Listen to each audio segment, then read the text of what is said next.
Esto es Subterfuge Radio. Buenos días, buenas tardes, buenas noches. Desde el estudio Alfonso Santi Esteban de la calle Almirante os damos la bienvenida al 82º programa de Casa Cabestany, que como siempre celebramos en Subterfuge Radio. Defensores de Roma, Coliseo, Senado y pueblo romano. Aquí tenemos para todos pan, circo y boogie boogie.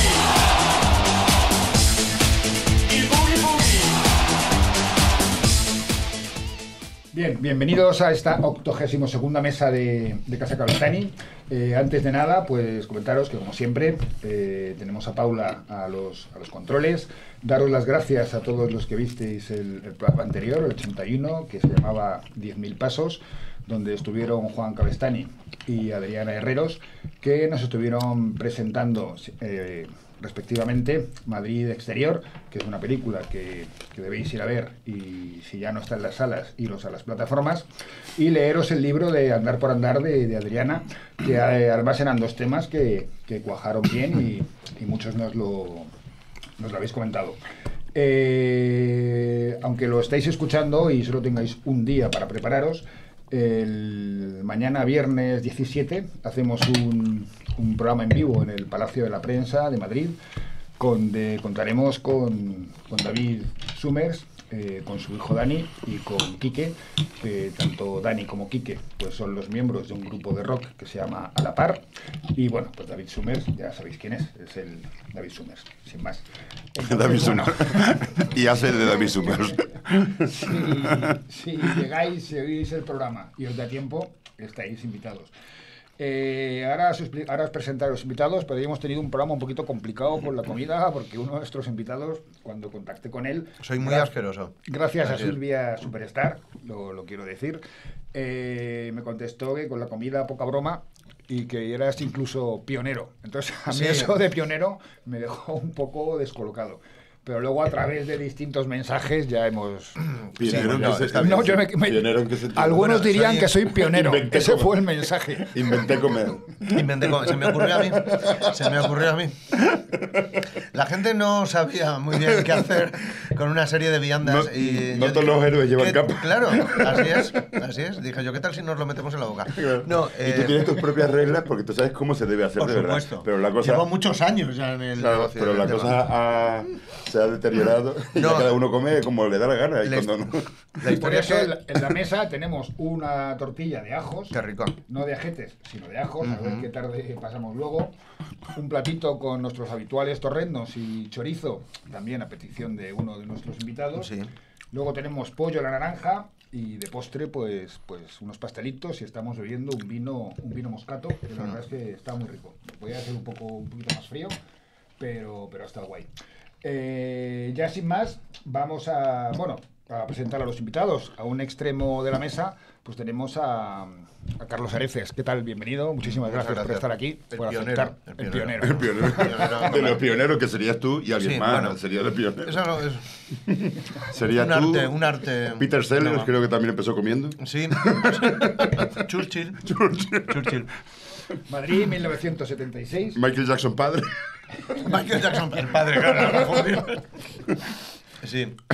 Y al otro lado de la mesa, como ya habréis escuchado, los que nos estéis viendo, pues tenemos a nombre de DNI, Ignacio Delgado. Juan Ignacio Delgado. Sí. Y nombre artístico, nombre de batalla, pues Ignacio Farray. No te atreviste, ¿no? Con Juan Ignacio. ¿No te parecía que sí, que me atreví durante una época. ¿Y qué pasa? ¿Que comprobaste que los frutos no...? Mis primeras tarjetas eran Juan Ignacio humorista, para no dejar nada en el aire. Desde luego, nada de la imaginación. Juan Ignacio humorista, y debajo el número de teléfono para contactar. Y por lo que sea, aquello no tiró para adelante. Eran como unos pantalones de cuero, no dejan nada a la imaginación, ¿no? Exacto. Y en aquella época, había una persona que yo conocí. Y le decía, joder, estoy entusiasmado con esto de las actuaciones, a ver si consigo dedicarme a esto.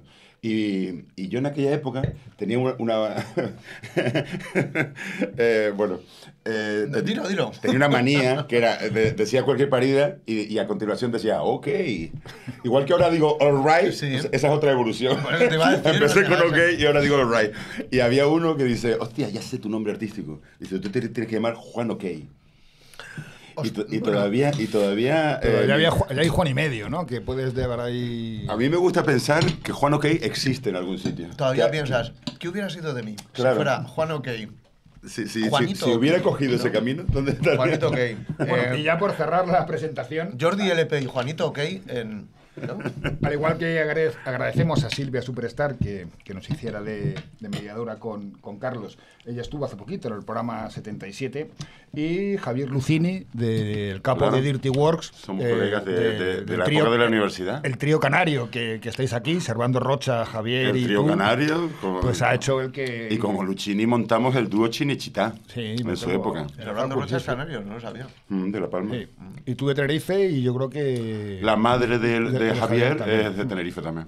Javier estuvo aquí también en el programa 32, donde hablamos del Greek Lit, que es la literatura que él traduce y tal, Sí. frente a... Que acaban de sacar ahora frente a Pool Mediterráneo. Han los sacado una libros nueva- de- ¿Dónde tenéis escondido el vinito ese tan rico que me habéis traído? No puedes aguantar al lado mío sobrio. Acaban de sacar en Dirty Wars los libros del de Corazón Salvaje Sí, y van a Perdida sacar Durango y de todo David eso. Lynch. 8 libros. No, del escritor de Barry Gifford. El novelista. Sí. Bueno, pues ya una vez presentados nuestros invitados, que sepáis que Ignatius sí sabía que venía Carlos, pero Carlos no sabía que No me he venía encontrado Ignatius. la- Entonces, Acabo de encontrar ha habido un aquí. poco momento encerrona en el... La sorpresa ha sido ¿Y manifiesta. cómo fue lo que te dije? Digo, vengo a hablar con el cine de Carlos Ares. Así es. A mí me invitó Carlos y dice, ven a hablar, tu invitado va a ser el cine. Y vais a hablar de Carlos Ares. Me gusta. Carlos, Desde mi humildad, creo que deberías hablar con el cine en mayúsculas sobre mí. Claro, O es sea, que me gustaría... de eso se trataba. me parece Quiero el único interlocutor válido que reconozco es el cine para hablar de Carlos Ares. La única persona que tiene la única entidad. autoridad. Autoridad Quiero hablar con el suprema cine. para poder hablar y poner los puntos sobre las ideas es el cine. Vengo a hablar con el cine. Carlos e Ignatius o Carl y Vini, que también sois una pareja. Carl bueno, y es Vini verdad. es una gran pareja. Me sale ese sketch muchas veces. A mí me sale también, tío. Que hicimos de Carl y Vini. Hiciste un blackface. Hice un blackface. Hice un blackface. Quizá tu primer blackface. Luego, no creas que me corté, ¿eh? Luego, o sea, no creas que vi yo el peligro rápidamente. No. Yo- No te oliste, ¿no? La tostada. no frené a tiempo. Tú seguiste ahí. Hice unos cuantos más luego. Y este programa, como y tú haces de Travolta, todos nuestros programas mejor que tienen, Travolta. todos nuestros programas tienen un nombre. Este había pensado en llamarlo Tengo y tú no tienes nada, porque yo creo que los dos sois coleccionistas, ¿no? ¿tú eres a fondo. coleccionista? O por lo menos compulsivo, ¿no? O acumulador compulsivo. Bueno, puede ser. acumulador, por ejemplo, con los libros se me va la mano. A ver si lo que pasa es que tienes Diógenes. Porque ahora cualquier cosa. Yo sé que tú, por ejemplo, eres coleccionista de cómics. Claro. Y como muy... O sea, a mí mi mierda, la única Claro, diferencia claro. entre un Diógenes y yo es que a mí mi mierda me cuesta un dineral. Claro. Pero- Y de repente te ponen a mi lado como pretendiendo tener la misma categoría. No, por supuesto. Cuando yo simplemente es que no uso mucho la basura. Y además, ¿dónde está el cine para hablar de mí? Estoy indignado, o sea, he venido engañado. Y otro título podía ser Hijo de puta, hay que decirlo más, que fue una canción que... Bueno, sí. En esa canción, bueno, en esa canción yo realmente no tengo nada que ver porque yo no estoy en el sketch, pero yo iba a estar ¿Tú ibas a estar? Yo iba a estar en el sketch. Bueno, espérate. Claro que ibas a estar. Yo sé que yo no pude y entonces llamaron. Pues a lo mejor te Pero llamaron a ti. igual me llamaron a mí. Hostia. Vale, es que ahora Sí, que lo porque dices- claro, el otro era Julián, el otro coro era Julián y Julián ya tenía un Julián. personaje, con lo cual probablemente. Porque Julián salía con Ernesto fijo, porque ya Sí. eran pareja. Sí, sí. Y luego Joaquín no sale en el vídeo. Joaquín no sale en el videojuego. Pues Joaquín entonces, creo si, que tú, si escribió... tú no pudiste y llamaron a otro, fui yo. Me estoy enterando ahora de que seguramente Este es mi sustituto. la persona a la que le tengo que agradecer que yo me empezara a hacer Mira, camino en esto. Ignatius Farray como Carlos Arecen. Cosas de casa, Hostia, cosas sí, de es casa verdad. Cabestán. Pero con poca broma, ¿eh? Que tú sabes que en aquella época había gente que ni, por supuesto, ni sabía que yo hacía monólogos, que me reconocían por el personaje y dijo de puta bueno, que decir claro. más. Sí, lo que tú has joder, sido, también. ahora hablaremos más adelante, tú has sido un pionero del stand comedy o de los monólogos en España, ¿no? Y cuando, Bueno, no, incluso te fuiste, ahora hablaremos, te fuiste a Londres y... Mira, y- dos pioneros juntos. Los pioneros del comer y del stand-up. Bueno, Carlos es madrileño, es licenciado en Bellas Artes por la Universidad No, de... no soy Ah, licenciado. no, estudiaste Bellas Estudié Artes, Bellas Artes. en Cuenca, en la Universidad de Cuenca. Me quedó una asignatura para septiembre, el último curso. Fui a septiembre, presenté el trabajo, pero nunca más volví a saber si había aprobado la asignatura. Con lo cual, que puede ser no sé, a veces- Un caso parecido al mío. ¿Ah, sí? Yo me quedé una, no me acuerdo si fue empresa audiovisual o algo así. Y me fui a Londres y cuando volví no me acordaba si la tenía aprobada o no. Y pasé y creo que al final sí que la tenía, pero ahora he vuelto a olvidar. Ahora he vuelto a olvidar y ahora... Yo es que nunca... O sea, la verdad es que terminé la facultad y empecé a trabajar en una... En Electra Comics. No, Bueno, en Electra ya Comics estabas trabajé antes. trabajé cuando era adolescente. Trabajaba allí colocando los tebeos, lo que llamaban el repoman. Entonces yo estaba allí En reponiendo el los tebeos Electra, que se vendían en el Electra Pero de... no en el de San Bernardo, en el anterior. No, en que el de había. San Bernardo, justo en el anterior, en el que hacía esquina de la calle Pez, la calle Pozas. Y que era yo creo que la tienda más grande que han tenido nunca. Y después de terminar la facultad empecé a trabajar en una de estas empresas de internet que en aquel momento, que era el año 99, florecían Hostia. debajo de las piedras. Pues también fuiste pionero ahí. Ahí también fui pionero, es un largo camino de pioneros. He sido pionero de pioneros. Y entonces, como me empecé a trabajar, dije, pero entonces el título de Bellas Artes no vale para nada. Y hasta hoy. ¿Sabes? O sea, realmente el título de Bellas Bueno, pero Artes a mí no estar me ha allí servido en para Cuenca nada. te sirvió para contactar con una gente que luego ha sido fundamental en tu desarrollo personal, ¿no? Con Ernesto eso no- Sevilla, eso no- Joaquín Hay una Reyes. anécdota de claro. Ernesto también, que él había terminado, no sé si él ya también me imagino que sí, llegó a terminar también Bellas Artes, pero el padre de Ernesto no se lo creía, que después de terminar, ¿te acuerdas de la anécdota esa? No. Y un día el padre de Ernesto se presentó en la oficina de Paramount Comedy a ver si era verdad lo que le estaba contando a su hijo, que estaba nada allí más terminar la trabajando, carrera ¿no? se estaba trabajando ya. No, yo... Es Has verdad hecho que- radio, cine, televisión, no vamos a hablar de todo lo que has hecho, más de 50 pelis, infinidad de programas, y ahora bueno, ahora lo más actual ¿Cuántas que... pelis, eh? Más de 50 pelis. No siempre de protagonista, pero siempre de pionero. A mí también, digo. Pero bueno, también fuiste pionero, ¿no? Claro. Es que más de 50 pelis ya Estoy es... pensando, hay películas donde te llaman para decir, pasas por una puerta y sales por otra. Y luego cuenta, ¿sabes?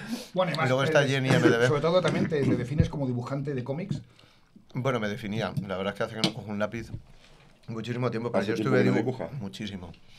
Pero yo dibujaba... Yo En estuve el dibujando 2007 el jueves. ganaste el premio del Salón del Cómic de Barcelona, ¿no? Artista novel. Efectivamente, por las cosas que hacían el jueves.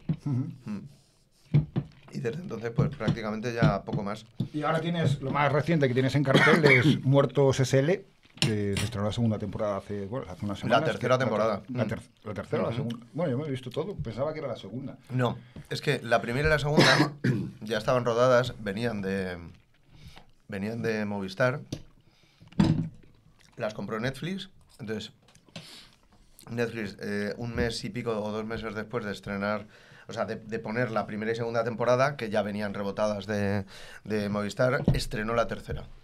Entonces ya tenemos 3. Ya. Y, Ojalá sean más. ¿eh? Ojalá sean más. Ojalá sean más y ojalá sigas desarrollando ese personaje miserable que aspira a Sí. llegar a ser el encargado de Los la funeraria. personajes ¿no? miserables por alguna razón se me dan bastante bien. Y en Superstar haces un papelón. Paco Que eres, Porras. que eres ahí. Paco Porras, ¿no? Yo creo que tanto tú como Benja como tal calcáis a los personajes, ¿no? Bueno, mi capítulo es, creo que el más polarizador. Muy psicodélico, ¿no? Es muy psicodélico, entonces hay gente a la que le encanta y que incluso establece paralelismos con mi personaje y los personajes que interpreta Nicolas Cage, ¿no? Esa locura, esa... Y luego hay mucha gente que se baja de la serie justo en ese capítulo, porque Pero es más, fíjate han mordido más de lo que pueden tragar, entonces dicen, no, yo hasta aquí no... Pero fíjate que basta. guay, ¿no? Que es como una bisagra. O sea, así es. Es como un umbral, como diciendo, a partir de aquí abandona toda esperanza. Yo soy la puerta que decide si continúas o no. Sí, sí, Así sí. es.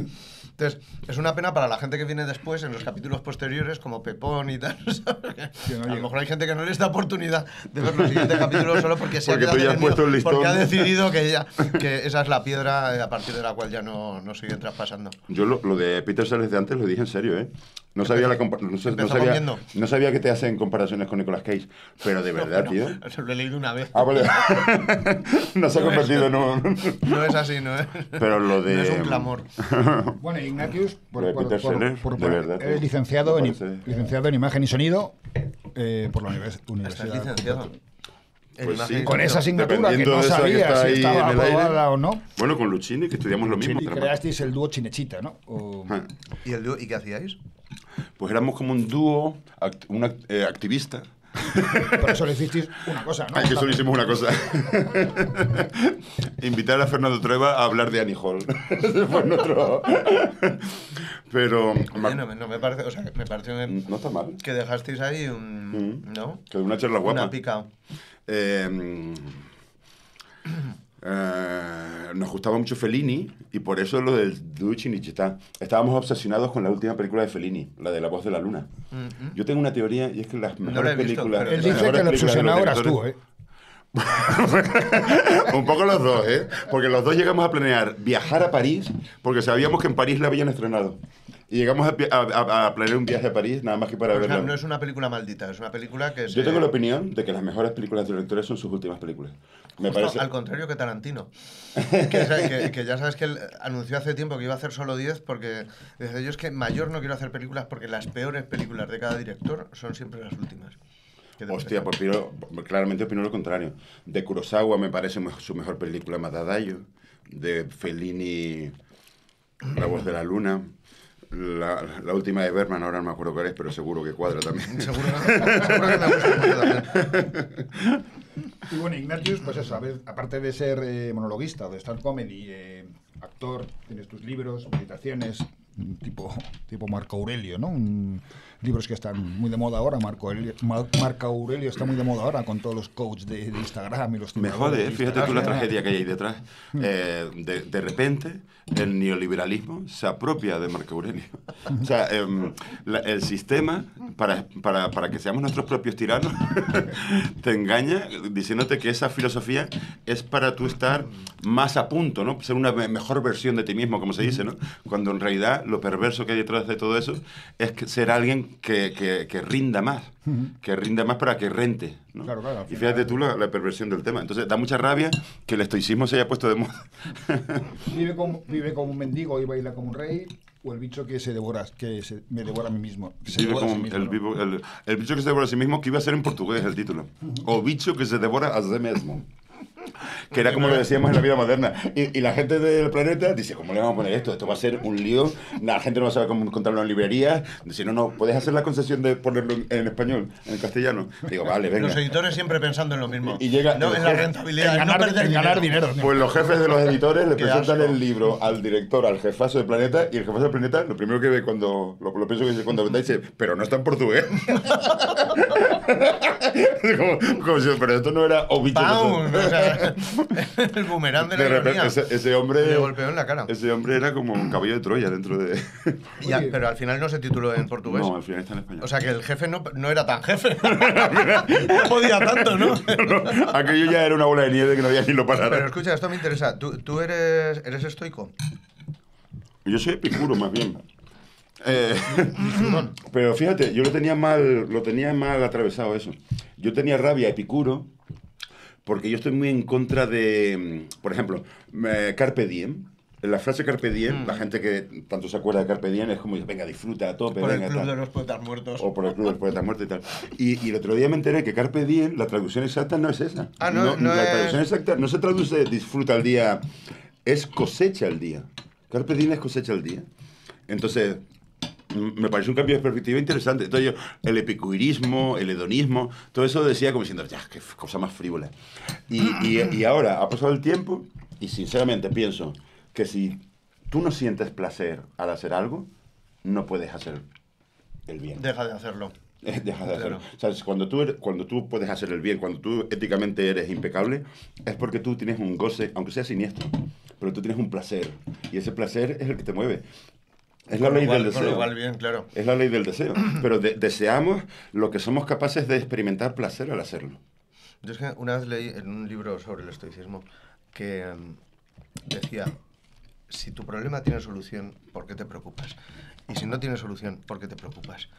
Y yo pensé, esto del estoicismo no es para mí. Porque a mí, precisamente, lo que me preocupa es la incertidumbre. Es el no saber si tiene solución o no tiene solución, que es el kit de todos mis problemas. Esto, ¿lo voy a poder resolver o no lo voy a poder resolver? Y esa incertidumbre, el saber si a partir de ahí mi vida va a transcurrir placentera o voy a tener problemas, o no sé qué, eso es lo que hace que no pueda dormir por las noches. La incertidumbre. La incertidumbre. Hay una frase muy bonita que es encontrarte perdido. Me parece de las frases más bellas que hay, encontrarte perdido. Es horrible encontrarse perdido. A mí yo no quiero estar Pero perdido. pero ¿no? te encuentras, o sea, ya en sí mismo es una certeza. Sí, esa es la única certeza. Porque te encuentras. Solo sé pero- que no sé nada. Pero solo sé que no sé nada. Yo siempre pensé que la manera perfecta de expresar esa frase sería entre signos de interrogación. Pues de verdad, solo sé que no sé nada. Ya No sabes, debería ser claro. mejor. Solo sé que no sé nada. Solo- Preguntándotelo. Es que si no te estás traicionando ya. Oye, y con cosas tan dispares, ¿por qué acabasteis en la interpretación? Bueno, tú, Ignatius, sustituyendo a Carlos. Tú por cubrir un hueco, ¿no? ¿Cómo Claramente. se llaman los actores estos que hacen las escenas peligrosas? El doble de riesgo. Yo soy el... Esto lo acabamos de el doble descubrir de- hoy aquí. el doble de riesgo. Soy el doble de riesgo de Pero Carlos también Arese. tengo que decirte que, joder, nosotros llevábamos como 2 años y medio haciendo un programa que no veía ni Dios, que en todos los foros, cuando la gente lo comentaba, siempre era para decir, Que era la hora... era la hora chanante, y entonces la gente lo tenía que ver esperando a que empezara algún monólogo de algún monologuista de los que había contratados en Canal y que siempre nos ponía a parir. O sea, siempre decía, me he tenido que tragar el programa de unos subnormales esperando el monólogo, esto es una Bueno, mierda, esto ¿sabes es que llegaron indignante y tal. quejas? De las apariciones mías llegaron quejas al canal de Paramount Comedy. Porque se reían de un diciendo, minusválido. diciendo que es muy gracioso, pero hasta qué punto era ético Era lícito. contratar a discapacitados para hacer sketches cómicos. Yo no sé- Y se referían a mí. Yo no sé si... Porque yo solo hacía lo de... No tenía ningún diálogo. Yo no sé si hubo quejas hablando de lo mío, pero a mí sí que me lo dijo una maquilladora del Terrat. Cuando yo empecé a trabajar en un programa del Terrat y ya cogimos confianza, yo iba allí ya todas las semanas, me dijo un día, dice, bueno, te tengo que confesar una cosa. Dice, mi novio me ponía programas de La Hora Chanante. Dice que a él le hacía mucha gracia y yo no entendía dónde estaba, cómo se podía reír la gente de un minusválido. Y era yo, ¿sabes? Entonces esto no fue un clamor, pero... Eso también nos une pero eso. efectivamente no es una eso. Pero digo que después de hacer durante 2 años y medio un programa que no veía ni Dios y que la poca gente que lo veía lo ponía a caldo, de repente va un sketch, lo peta, y es un sketch en el que yo no he podido estar. O sea, qué injusto es eso. ¿Hasta qué punto no me debes a mí tu carrera? No, es que me estoy dando cuenta hoy mismo. De verdad, no he sido ¿No crees que consciente. esto Debería haber estado más en contacto contigo todos estos años. ¿No crees que deberíamos Aunque sea por hablar agradecimiento. de un cierto porcentaje? O sea, que delante de aunque sea, o que delante de tu espectáculo siempre digas, bueno, y quiero agradecer la oportunidad que me brindó en su día Carlos Sáenz. Sí, pero No vamos, sé, algo, desde la humildad. es una suposición. O sea, todo cuadra. Pero habría Todo que- encaja en todo este gran encaja, puzzle cósmico. todo encaja. Porque tú, Ignatius, te fuiste a Londres, allí ibas a espectáculos de stand comedy. Me han contado que te ponías en primera fila sin saber lo que decían y te descojonabas cuando se descojonaba el resto de la gente. La dueña me hacía mitad de precio, porque veía que claramente yo no entendía lo que decía el cómico, pero estaba todas las noches. Porque yo trabajaba en un hotel haciendo turno de noche. Entonces lo había cuadrado para yo aparecer en el Comedy Club y a las 11 empezar a trabajar. Ya era como parte de la costumbre. Y la dueña estaba extrañada de... Sí. Y casi importas un poco este formato aquí a España. Bueno, importar no, sino que surgió todo al mismo tiempo, ¿no? De repente se puso de moda el stand-up comedy, ¿Tú cómo oíste hablar de Paramount Comedy? pues por viéndote a ti. ¿Ah, sí? Sí. O sea, a ¿tú veías La Hora Chanante? Yo ya veía La Hora Chanante. Ah, coño. Mientras yo estaba en Londres, yo ya veía La Hora Chanante, desde Londres, que sería 2000, 2001. La Hora Chanante es de 2002. ¿Cuándo empezó?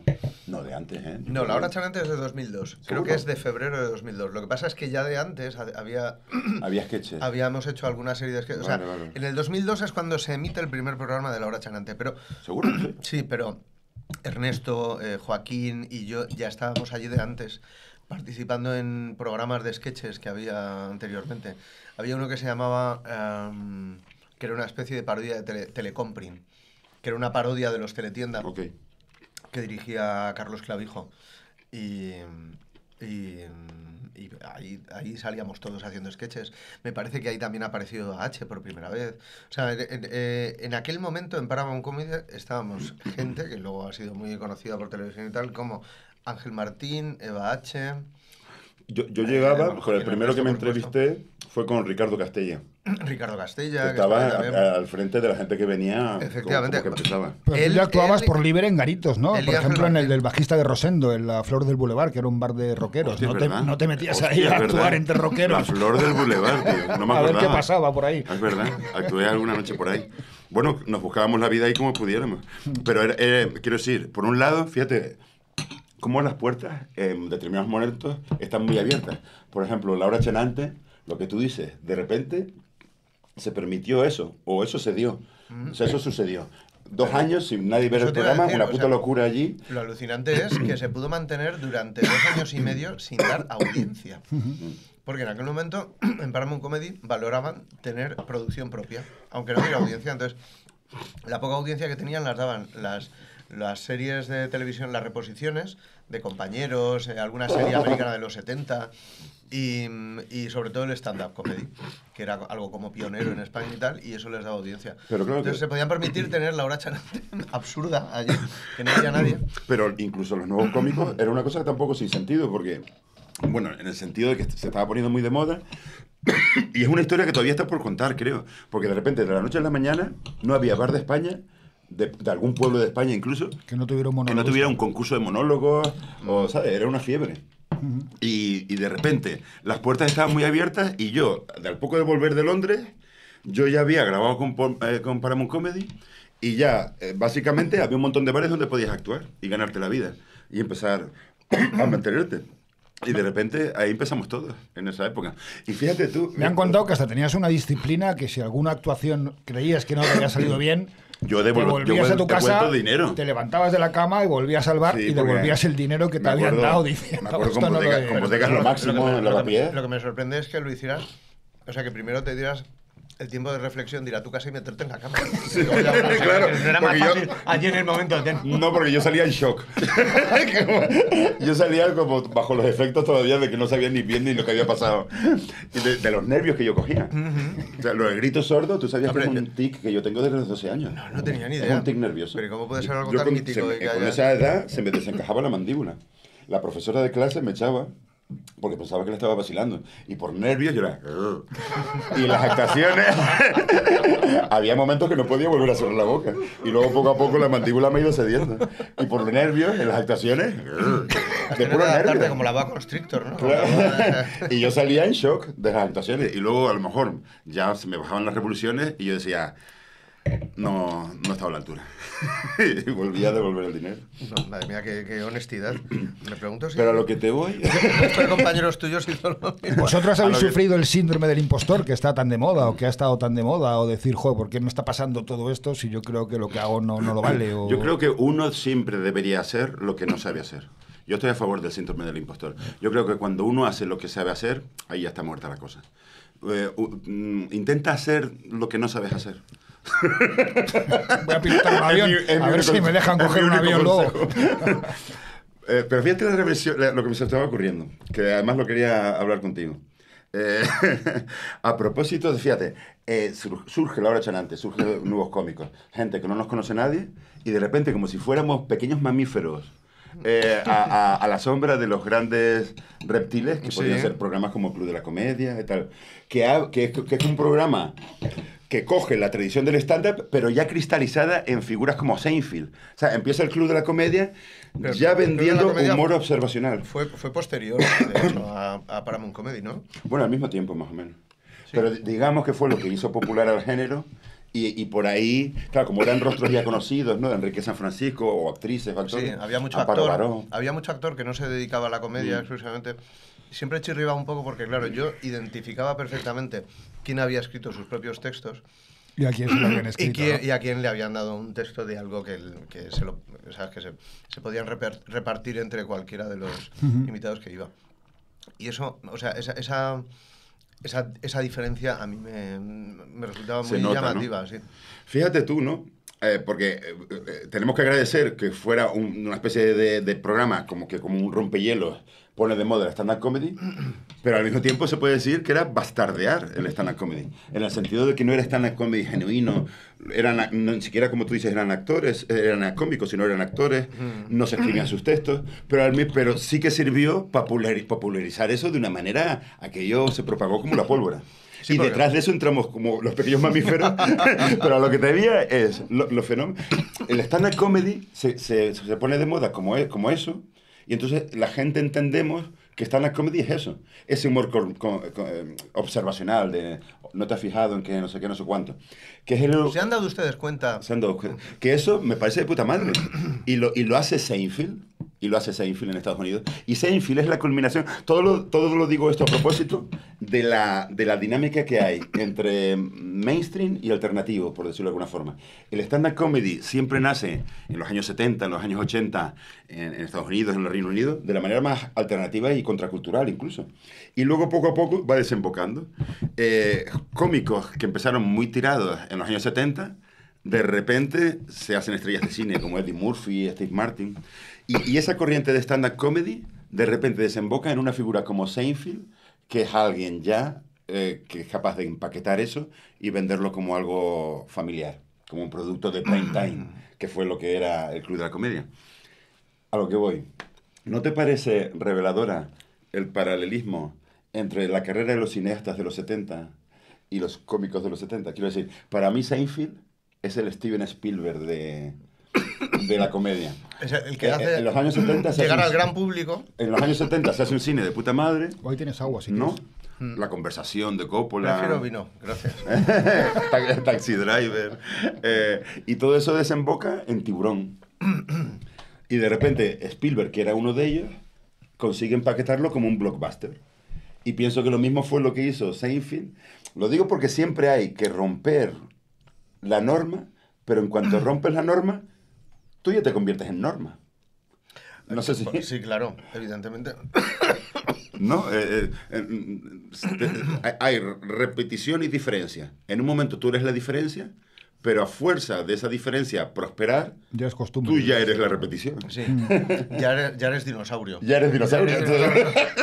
Ya eres arcaico. Entonces, este es el banquete que como dinosaurios del mundo del espectáculo actual... Lo que pasa es que yo, o sea, sé que estoy metido dentro del o sea, si ya me siento impostor. No te lo decía por eso. No, pero quiero decir que... No, pero lo digo yo. Si ya me siento impostor actuando dentro del mundo de la comedia, que se me mete muy a menudo, digo, joder, en el fondo aquí soy todavía más impostor, porque es verdad que yo hago la mayoría de las películas y de las series que hago son de comedia, pero yo no escribo mis propios textos, o sea, yo no tengo un espectáculo de humor como tú. Yo no he tenido que estar... Vamos, no sé cuál es el proceso, pero tener que estar en casa escribiendo, sacando chistes, sacando situaciones cómicas que no sabes cómo van a funcionar luego delante del público, que es una cosa que te quería preguntar porque me acuerdo una vez que dijiste, ¿te acuerdas cuando teníamos el Comedy Club en el Triskel, en San Vicente Ferrer? Sí. Que tú te pasabas muchas veces y que te gustaba ver, me decías que lo que más te gustaba era la comedia involuntaria. Por supuesto. Cuando alguien no funcionaba, eso era la cosa que más me gustaba. De repente yo me convertía en fan. Porque había mucha gente que iba allí a probar y muchos de ellos, claro, hay una serie, o sea, por un lado estaban los que eran muy buenos, los que de repente daban con algo extremadamente original, algo que no te habías ni planteado y eso te daba mucha risa. Luego estaban los que hacían un poco lo estándar, lo que se esperaban, había una serie de chistes, algunos funcionaban bien, otros menos, tiraban mucho del... ¿Se han dado ustedes cuenta de...? Entonces tú ya pillabas un poco el esquema. Entonces ya cuando ya tienes claro el esquema es como que, no sé, no es tan divertido. Y luego estaban los que lo hacían fatal. A mí los que me gustaban eran los primeros y los últimos. ¿Sabes? Los del medio, los que funcionan, los que generalmente... Los del Club de la Comedia. O sea, hay un texto que es lícito, que está bien escrito, tal, lo defiendes más o menos bien, pero para mí eso no tiene tanto valor como salir allí y ese momento que te proporciona alguien tratando de defender un texto que no le hace gracia a nadie, ¿no? Y tú de repente le ves lidiando con el momento y eso... momento, o los cómicos que empezamos. Bueno, entonces pienso que la célula, el primer paso de la industria del espectáculo es un error. Esos son los fallos. Y eso es maravilloso. Tienes que fallar Pero hay una diferencia que, gracias a Dios, hay una diferencia con la hora chanante, y es que la hora chanante ya estaba grabada. Con lo cual, cuando se emitía y hacía o no hacía gracia, yo estaba en mi casa, ajeno a todo lo que provocaba en el momento. Pero esa tensión que se crea cuando aparece un cómico delante de 200 personas, tratando de hacer... Además es que te das cuenta enseguida. En los 2 primeros minutos tú ya sabes si va a funcionar o no va a funcionar. O sea, si los 2 primeros chistes no han entrado, la has cagado. Y todavía te queda a lo mejor 20 minutos de estar allí sufriendo un linchamiento... Por lo menos en la hora chanante tú ya estabas calentito. Por supuesto, claro, yo estaba en mi casa acostado... mientras mucha gente veía eso por palomitas. La pantalla a las 3 de la mañana. Claro, volviendo de marcha. Pero yo era ajeno a todo eso. O sea, nadie... o sea, yo no compartía mi malestar. Yo tampoco tenía malestar porque yo no estaba viendo la hora chanante en ese momento. Pero allí se crea una especie de vínculo entre... O sea, de la misma manera que se crea cuando tú sientes que tienes al público en el bolsillo, y eso tú, que sí que haces mucho espectáculo en directo, lo has notado. También notas cuando la gente está fuera desde el primer momento. Y de hecho... Las mejores anécdotas y cuando más he disfrutado yo de los episodios que me contaban todos mis compañeros que empezaban haciendo stand-up comedy, sí, que yo nunca me atreví. Es verdad que tú, porque hicimos todo y tú nunca te decidiste. Yo nunca me decidí, es un formato con el que nunca me encontré cómodo precisamente por esto, porque yo dije, yo creo que no tengo lo que sea necesario para estar delante de X personas sabiendo desde el minuto 1 que no he entrado bien y que ya no va a haber manera de remontar en los siguientes 40 minutos. En el Triskel me acordé de ti y digo, esto le hubiera encantado verlo a Carlos. Un señor que llegó, nadie le conocíamos, un señor mayor con un sombrero así como... Pero que llegó a hacer un espectáculo. Llegó como que yo era un open, digamos. Sí. Ahora están muy de moda los open, pero en aquel momento era el único que había. Entonces este señor creo que venía de Galicia, con un sombrero Panamá, ya mayor, y empieza a hacer su show tirando más bien a contachistes. Y claro, es injusto, ¿no? Porque había muchos prejuicios en aquella época. Porque como parecía que el stand-up comedy era lo que era... Era algo moderno. Como que eso ya no cabía, ¿no? Edadismo dentro de ahí, ¿no? Un señor mayor haciendo esto que, también, ¿no? que es de joven. Entonces él vio que su rollo no encajaba allí, pero de una manera súper guay nos dijo, oye, ¿cómo funciona esto? Yo quiero ponerme... Y alguien le dijo, pues mira, esto va de implicarte personalmente, como que parte de tu persona se implique en lo que estás contando. Total, que el señor volvió a la semana siguiente y contó un texto de cómo había sido toda su vida con su familia. Pues trabajábamos en la huerta con mi padre, con mi madre, pero sin ningún remate cómico, sino era estrictamente una narración que alguien dijo, parece Viaje de la Alcarria. Pues el hombre vio... Era la lectura del Quijote, ¿no? Exacto. El hombre vio que eso tampoco le entró y la tercera semana, que es la que me hubiera gustado que tú pudieras haber visto, se presentó con un radiocassette. Eso fue lo más... rupturista. Como ya harto de todo, ¿no? Como diciendo, mira, ya no sé, de verdad, no sé... Si esto no funciona... No sé de qué va esto. Dice, mira, coge el cassette, dale a play, yo voy a estar dando vueltas como una peonza y cuando me caiga, dale a stop. Y pusimos al play, era como una muñeira o algo. Y se cayó, y eso fue una ovación tremenda. Y se cayó de puro mareo que le dio. Y te lo juro, fue como diciendo, Dios, esto es entrega. Al final estamos centrando el programa en vuestros orígenes. ¿Disfrutáis más de vuestros orígenes que de lo que estáis haciendo en la actualidad? La nostalgia siempre es más disfrutable, ¿no? Porque es cuando tienes la distancia suficiente como para asumir todo lo ridículo que has sido y por lo que has pasado. Oye, bueno, y estábamos hablando del stand comedy y bueno, que en Malasaña tú alguna vez tuviste alguna movida, ¿no? Con algún monólogo que estabas haciendo. Pero cuéntalo tú. No. Cuéntalo tú, que a mí me da la risa. Cuéntanoslo tú. No, que eso, que vinieron unos neonazis que me pegué con ellos y esperando que llegara la policía, uno de ellos le decía al otro, al que hay que meterle es al que tiene las gafas culo de botella y la barba muy grande. Y el otro le respondió, o sea, que el tío además va de loco de la escuela. Y dice, no, es el loco de la escuela. Y eso nos da una idea también, cuidado, del calado de la hora charante. Del calado de la hora charante y de la importancia. Que un programa transversal, básicamente, ¿no? De la izquierda a la derecha. El fandom de la hora charante eran jovencitos de ultraderecha, que fue terminarse la hora charante y toda esa gente perdida como vacas sin cencero. Era un amplio abanico, sí. O sea, que terminara la hora charante fue lo que propició el auge de la ultraderecha. derecha. Las dos Españas allí. Porque mientras duró el programa, esa gente estaba contenida. Por el loco de las coles.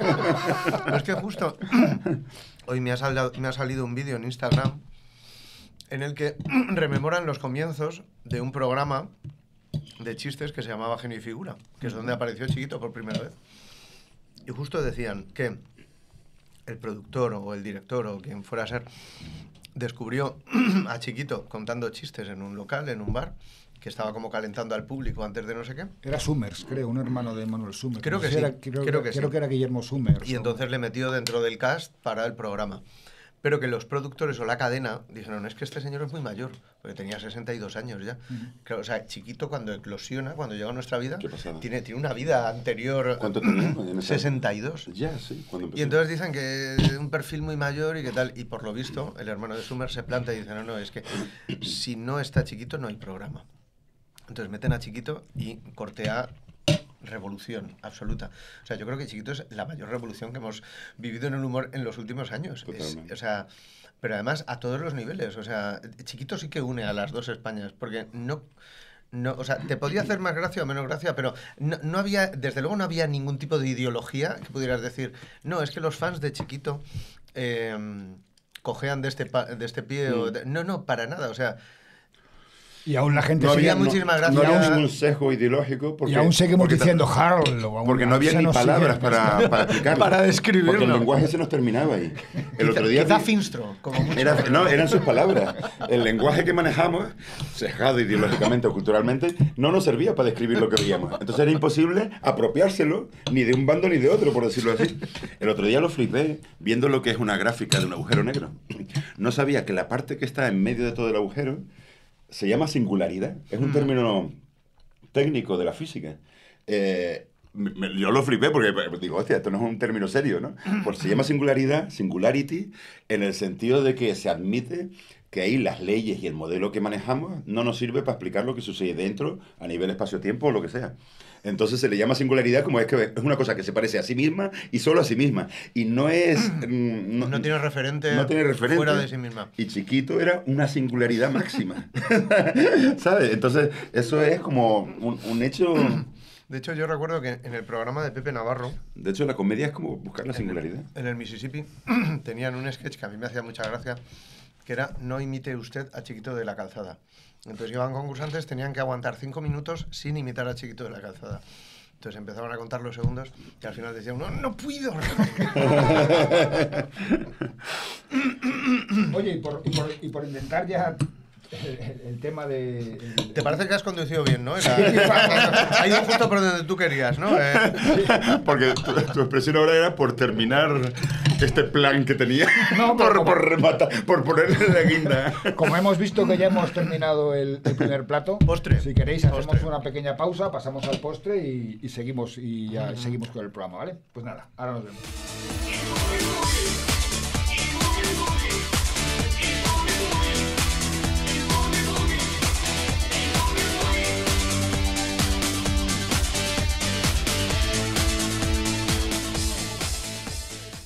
Bien, pues ya estamos aquí de vuelta con el postre. Muy bien, vamos a ver. Pues también uno de nuestros invitados pues nos pedía pastelitos de crema o algún bizcocho jugoso. Entonces, bueno, pues yo creo que a estas alturas ya los espectadores saben a qué invitado te refieres, ¿no? ¿Cuál ha puesto todas las normas absurdas? Pues... Obviemos. No, pero oye, me llevo que cuando me dijiste, si logras satisfacerme, serás como un cocinero Michelin. Y te has comido todo. De momento, o sea, ¿me has satisfacido o satisfecho? No sé cómo. No sé. Y bueno, pues estamos tomando unos pastelitos de Viena Capellanes. Y como me habéis pasado por encima durante el programa, que es lo que esperaba, o sabía que iba a pasar. Porque la charla está viva. No puedes ponerle puertas al campo. Al campo.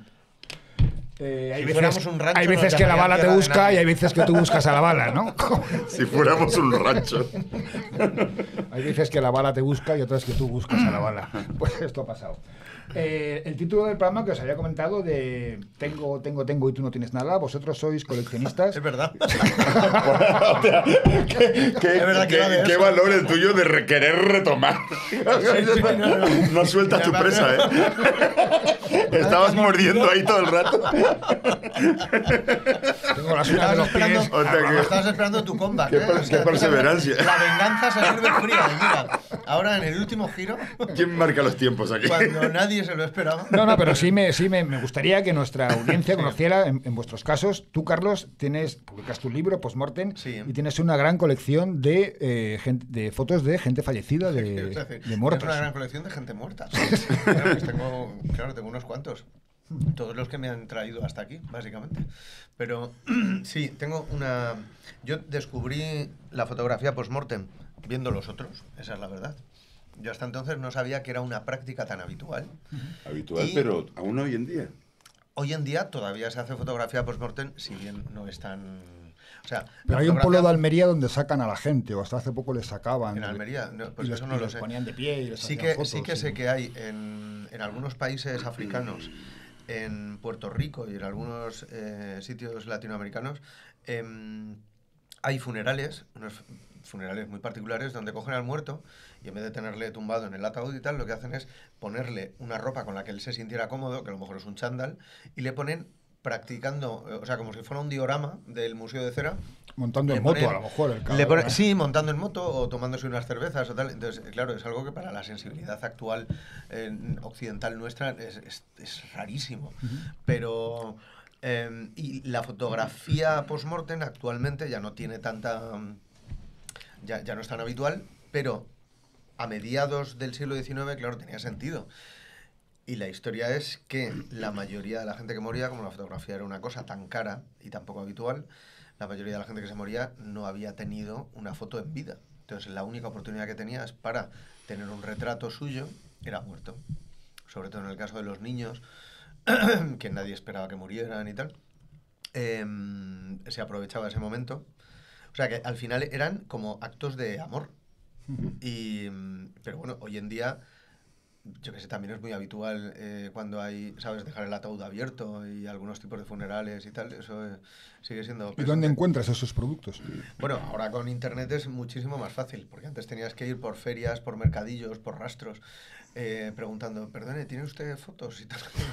Fotos antiguas, y luego buscar ahí y dar con la suerte de encontrar una fotografía post-mortem, Y que de no era repente, lo más habitual. ¿Alguna te encontraste así de casualidad? Sí, alguna vez. Recuerdo, por ejemplo, en Bilbao, yendo a ver, a mí me encantan los anticuarios y los sitios de estos que acumulan mierdas de todo tipo de años. ¿Tiene usted fotos antiguas? Sí, entonces te enseñan una caja, entonces tú te pones a rebuscar y había había un par de fotos de la misma señora fallecida que además tenían manuscrita por detrás una pequeña nota, tal, lo cual ya te mete en contexto y tal, y eso a mí me parecía muy alucinante.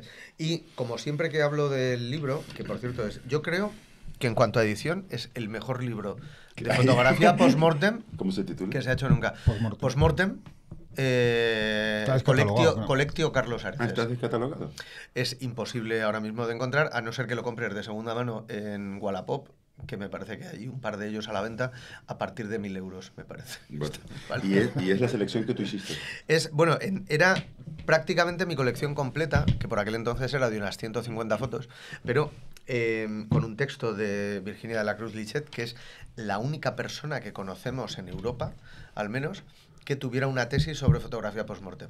Y es una española, aunque vive afincada en Francia y tal. Entonces, a ella se le encargó el texto, la colección era la mía, yo supervisé la edición.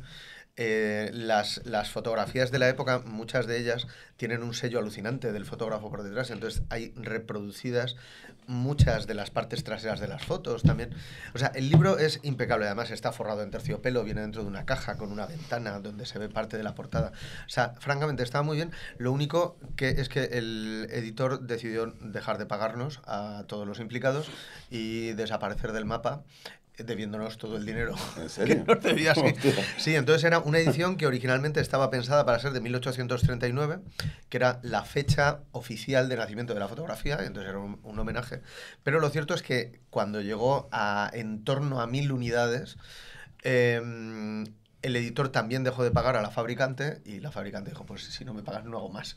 Y entonces, al final, la edición es mucho más pequeña de lo que se anuncia dentro de la caja y tal. O sea, que es una pieza más especial. ¿Y no hay otro editor que se anime a sacarla? Pues no lo sé, pero claro, ten en cuenta que ya era un libro muy caro, porque era una edición muy especial, entonces ya se han vendido como 1000 ejemplares, con lo cual ya se ha perdido parte del mercado. Y luego habría que ponerse de acuerdo con todas las personas que trabajaron en ese libro, el maquetador, el diseñador, la escritora, la fabricante, yo como que figuro como coeditor, aunque era una mera formalidad y tal. Entonces, yo qué sé, es como complicado, ¿sabes? Merece la pena sacar una edición de no sé cuántos ejemplares para ver cuántos se venden a partir de ahora, que la gente que lo quiere ya lo tiene. Yo qué sé, no lo sé. ¿Te gusta la muerte y lo vivo? Porque coleccionas fotos de muertos y de vivos también. Y coleccionas Así es, muñecos Pues mira, ya tienes el próximo libro. muñecos viva, ¿no? En la próxima película de Cabestani también, en vez de gente en sitios, gente viva. Gente viva. Qué gran título, ¿no? Gente viva. Sí, muñecas Baby Born, ¿no? Bueno, pero eso no colecciono. Eso, lo que pasa es que a mí me gustaban mucho. Tú sabes, estos bebés que están hechos con todo el lujo de detalles, que parecen reales, que parece como que están durmiendo. Que yo no sé si originalmente su función era como superar algún tipo de trauma porque hubieras perdido algún hijo. No lo sé, no lo sé. Solo sé que a mí siempre me han fascinado. Y yo recuerdo leer las memorias las memorias, uno de los libros de John Waters, que decía que él tenía un reborn en su despacho, entonces que tú entrabas a su despacho y había un reborn sentado en una de las mesas, o sea, en una sillita y tal, y a mí eso siempre me encantó y dije, joder, qué bonito sería tener un reborn en el sofá, ¿sabes? Para recibir a las visitas. Tú llegas a mi casa y hay un reborn allí en el sofá como dejado de la mano de Dios. Bueno, pues aquí resulta... No sé si es costumbre, pero en Canarias hay como un recibidor para las visitas. Y dejan niños. Que es, pero que es estrictamente recibidor, que esa es su función. Sí. Porque luego la salita de la casa propia es otra. Ese Claro. solo es para que la puedan ver las visitas. Pues a mí eso siempre me da mucha rabia. A mí siempre me ha gustado las casas que tú abres la puerta y ya ves todo el salón. Vale. ¿Sabes? Que es una casa como recipiente. Una casa que está diciendo, adelante, pasa, soy tuya. Mi casa no es vuestra, pero bueno, me gusta esa sensación. Entonces, resulta que una vez me encontré a una chica que me dijo, ay, bueno, es que soy fan y tal, y yo hago reborns, entonces me gustaría regalarte uno. Digo, ¿pero qué me dices? Digo, es que siempre he querido tener uno. Y entonces me envió una foto de su página web, donde me dice, elige el modelo que quieras, hay varios modelos. Y digo, yo quiero el más pequeño, el más 7 mesino, o sea, el que parezca más feto. Entonces me dijo, vale, yo es que te había preparado ya otro, entonces te voy a dar los dos. Entonces tengo a Gustav, que es el más pequeñito, y a Gertrude. Gertrude es la que está sentadita en el sofá esperando a que vengan las visitas, ¿sabes? Con un chupete. Y sí, francamente, me gustan mucho. Me gustan mucho los muñecos. Tengo grandes colecciones de muñecos, generalmente relacionados con la cultura pop, con el cine, con la música, con los videojuegos, con los dibujos animados, pero todo tipo de Y luego muñecos. cómics, ¿no? De Yo Bruguera, pienso que Bruguera en general e Ibáñez en particular. Muchísimos cómics, Bruguera en general, el cómic español es mi campo, aunque también tengo mucho comic book americano, o sea, me encantan los cómics de Hulk, de Fantastic Four, o sea, tengo grandes colecciones, pero estoy yo creo que especialmente centrado en el cómic español desde finales del 19. Nadie se pone de acuerdo en cuál es el primer cómic, hay varias teorías, hay gente que piensa que es una publicación que se llama Granizada, de 1880, si no me equivoco. Hay gente que dice que puede ser una revista que se llama Monos, una revista satírica de 1904. Y lo que es más cómic es una revista que se titulaba Dominguín, de 1915. Bueno, pues no sé, hay para elegir. Yo afortunadamente tengo menos Dominguín, que no la tengo entera, las otras sí. Y sí, estoy muy centrado en toda esta mierda. ¿El coleccionar sirve para curar algo del pasado? ¿Alguna carencia del pasado? En realidad... Ahora estás a gustísimo, ¿eh? Por fin está sacando todo el arsenal, ¿eh? ¿Has visto ahora allí una grieta y dices, esto no lo voy a soltar aquí? Yo en realidad siempre he venido pensado... aquí a hablar del coleccionismo. Yo siempre he pensado que si fuera una persona sana, si fuera una persona dichosa, una persona completa en mi día a día, el coleccionismo sería algo absolutamente secundario. O sea, yo creo que me dedico al coleccionismo porque tengo mucho tiempo para dedicarle al coleccionismo, ¿sabes? Entonces, bueno, en el fondo es una especie de manera de hacer la vida más soportable. Pero mira, cuidado, ¿a dónde me lo voy a llevar Sí, yo? venga, estoy muy intrigado. No quiero desestimar tu teoría, pero pienso que tu talento cinematográfico... Bueno, talento me parece... Talento es cuando alguien... ¿Te parece demasiado talento? No. Que me parece- Tú buen hacer. Vamos a dejarlo ahí. Al contrario. Talento es como... Talento me suena como a cuando alguien se esfuerza. Como alguien se esfuerza como diciendo, venga, a ver si tengo tal... Bueno, quiero decir, tu genio, Sí. tu genio cinematográfico. Vale, o sea que al final esto desembocaba en algo bonito. Claro, pues cuidado, es que parece que no, pero cuidado que el giro último. El genio me parece que es más tal, porque genio es como una cosa que te ha venido de arriba, ¿no? ¿no? Como que tú eres una especie de receptor de esa... Sí. La presencia cinematográfica tuya. Yo creo que el cine es un arte para muertos. Vale. Pocas películas se hacen con muertos. imagínate Psicosis, pero que la vida fuera la madre y todos los demás. Un nosotros, ¿no? Un nosotros loquísimo. Un nosotros. Cuidado, que parece una broma, pero para mí... Psicosis o la de Bruce Willis, Nosotros. ¿no? La de- Para mí, ¿El sexto sentido? el género sentido, cinematográfico por excelencia son las películas de fantasmas. En el sentido de que un reflejo en el cine no deja de ser un espejismo, bueno, algo que nos remite a un más allá. Claro, ¿y cuántas películas de gente ya muerta vemos continuamente? Bueno, exacto, Claro. también bien dicho. Y al fin y al cabo, como decía Godard, el cine es la verdad, 24 imágenes por segundo. Creo que decía algo de eso. Eso decía Godard, ¿eh? Creo que sí. Pues Cabrón. es como que capturas la vida y la encapsulas como si momificaras lo que hay ahí. El teatro no es un arte de muertos. El cine, No, el cine claro. sí lo es. El cine sí lo es. Y tú esa compra habitualmente tú estás viendo ahí cosas fantasmas. Por eso te digo que toda esta afición tuya, me atrevo aquí a hacer un poco de psicoanálisis del inconsciente, en el fondo tiene que ver totalmente con el cine. Pues mira, puede Cómo ser hay un espíritu se puede encapsular, un fantasma se puede dar su... A ver, al final no dejan de ser ventanitas al pasado. Claro, el cine lo que pasa es que está ficcionado. Entonces tú en el cine ves lo que... Bueno, también las fotos están ficcionadas. O sea, desde el momento que tú eliges el encuadre y dejas fuera todo lo que hay alrededor, ya estás ficcionando. Pero sí que es verdad que en el cine hay una intención de crear una historia de la nada. Y bueno, en la foto, pues, sobre todo en la fotografía, pues Morten ahí un poco, sí que hay una preparación y una historia y tal. Pero que bueno, cualquier fotografía, a poco para que pase tiempo, es post-mortem. Por supuesto, Por por supuesto. eso a esa reflexión voy, ¿no? Un poco la imagen... la imagen ¿cómo se dice? Capturada, tarde o temprano tiene que ver con la muerte. Sí. Existe ese eco. Bueno, los ahí. indígenas cuando les hacían fotos no querían porque pensaban Bueno, que les robaban el alma, ¿no? Bueno, claro, Era claro. que- Tenían miedo a eso porque algo se imaginaban ellos que significaba todo eso. ¿Y tú esa compra compulsiva de libros que tienes es dentro de un coleccionismo o es dentro de una acaparación o es dentro de una acumulación? ¿Pero son libros de alguna temática en concreto o no? No. O sea, Autoayuda, es tan ¿no? variada, es lo suficientemente variada como para que no tengas un único objetivo. O sea, no son libros No de tengo un objetivo. humor. No tengo un objetivo.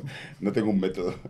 Y a ti te De pasa hecho, como a mí, que hay- ya acumulas muchos más libros de los que vas a poder leer en esta Bueno, vida. claro. Por supuesto. Mi gran placer es quedarme mirando ese montón de libros y decir lo que hubiera sido yo si me hubiera...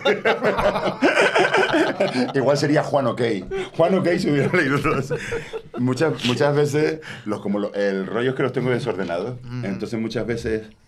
Esto me da vergüenza decirlo, pero ya lo he hecho varias veces. Como no lo encuentro, me lo compro de nuevo. Te entiendo. Y lo sigo amontonando. Sé de lo que hablas.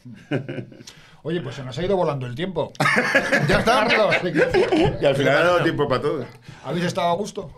Muchísimo. Muy a Sobre gusto. todo comiendo. Hostia, Sí, tenía ¿no? cosas aquí que mencionar con Carlos. Joder. La vez que actuamos juntos, Ojete Carlos Efectivamente, en el en Fontani. Barcelona, que lo El montó festival de Jordi Costa. Secretos de intérpretes.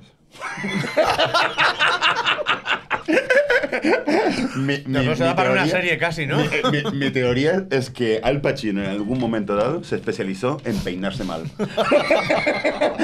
y el genio, igual que tú lo tienes, el genio de Al Pacino básicamente es a ver qué pelo me pongo para esta peli. Bueno, es como Brad Pitt, que dicen que siempre sale comiendo en alguna escena de sus películas, ¿no? Que es como algo que a él le parece que le da organicidad al acting y tal. ¿Quién lo hace? Bueno, Brad Pitt. Ah, sí. Brad Pitt es especialista en salir comiendo en muchas escenas muy importantes. Y él lo pide a lo mejor, ¿no? Como entonces, claro, yo me imagino quiero un donut. eso no puede ser casualidad. O sea, que de repente que esté hablando contigo y muerde una manzana, ¿sabes? Le da ese punto.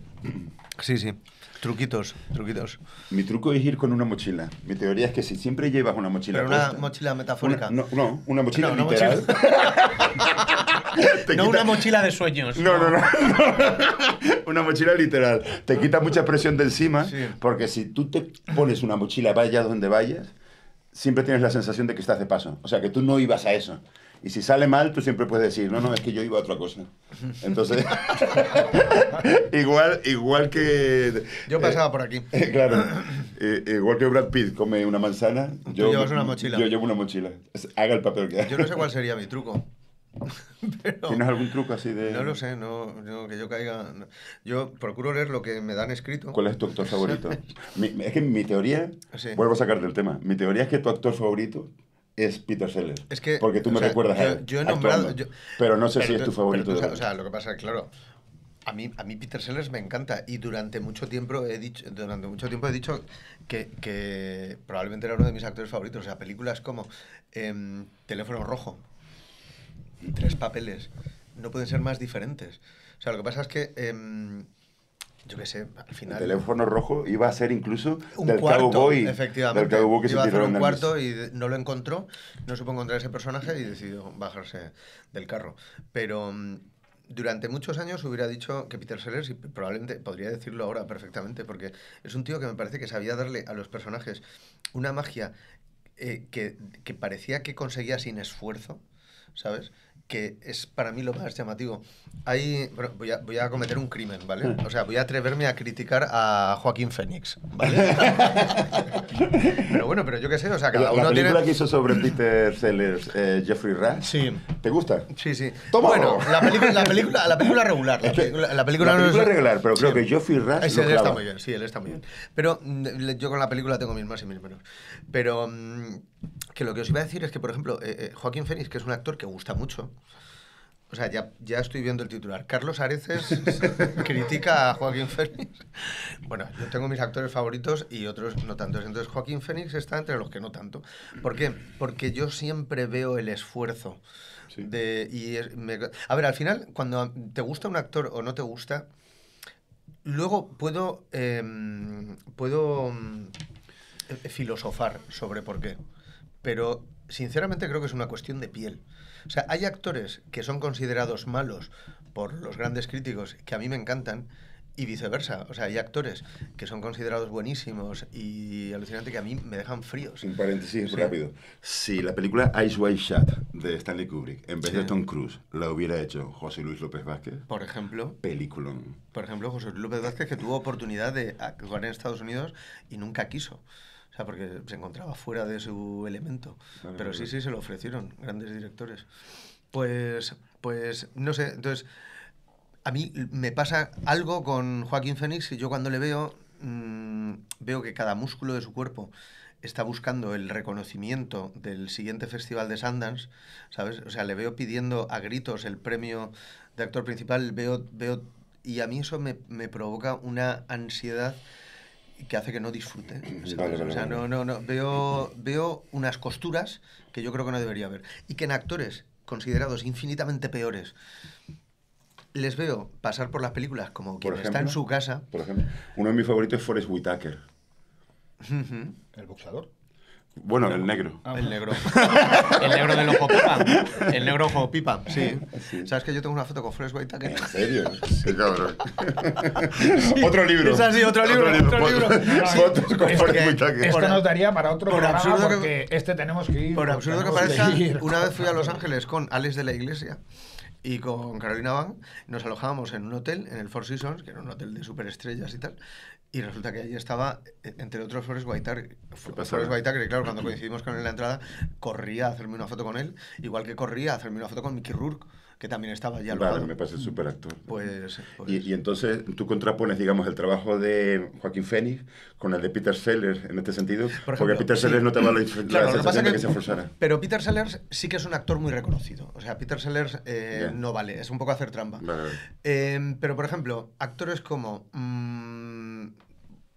no sé si tampoco es el ejemplo perfecto, pero Jim Carrey, para una parte de la crítica, es un actor de los todo. A mí me encanta Sí, Jim Carrey. Pero voy a bucear más profundamente, voy a ir más lejos. Elizabeth Berkley en la actriz de Showgirls. O sea, la destrozaron. Bueno, pues yo creo que no hay actriz que hubiera hecho mejor ese personaje de lo que lo hizo ella. ¿Sabes? Es una actriz que, o sea, dentro del universo de Hollywood es nada, o sea, es apenas una muesca. Pues yo la defiendo mucho.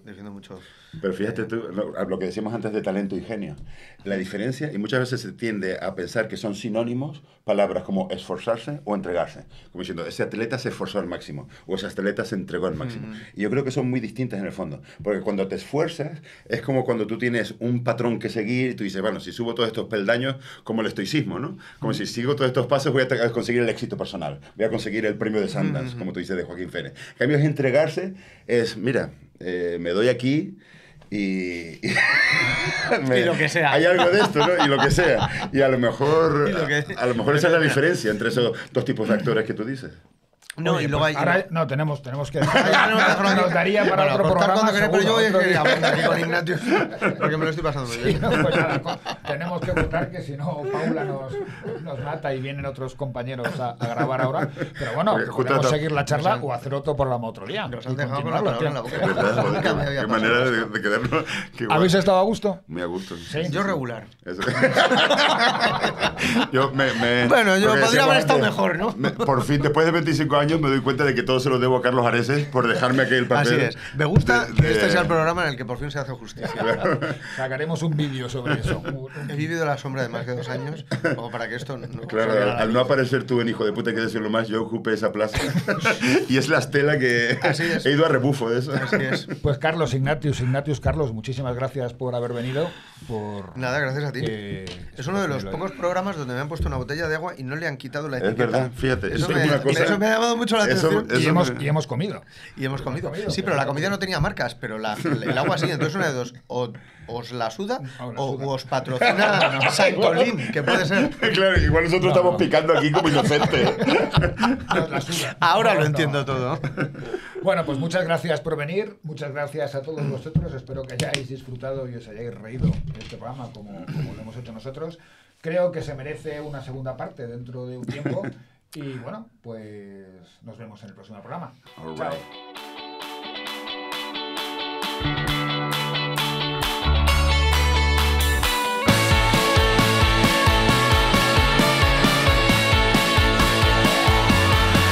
Quiero comerte, beberte, nadar en tus ojos, correr por el monte, morirme de ahogo, notar cómo ardes en julio y agosto, y aún así abrazarte y sudar como pollos, dar otro paseo por algún sitio viejo que con esta luz todo parece nuevo, descubrir ciudades que ya conocía, morderte en el cuello, odiar la policía. Me aburro, ¿qué haces? Nos vamos de viaje.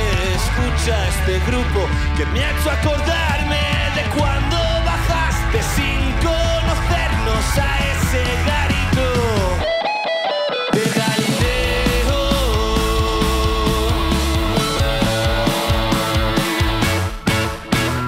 Tengo tantos planes para llevarte, quiero ver Roma, ir al mundo, lo grande, quiero que vengas a pasearme, que me hables de cosas que sean flipantes.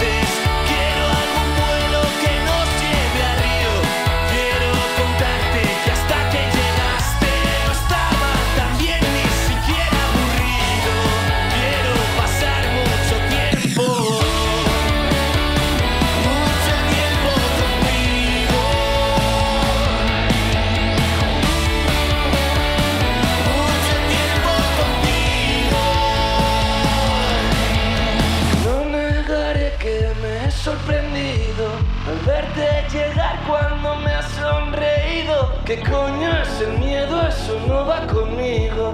Cruzar siempre en rojo es más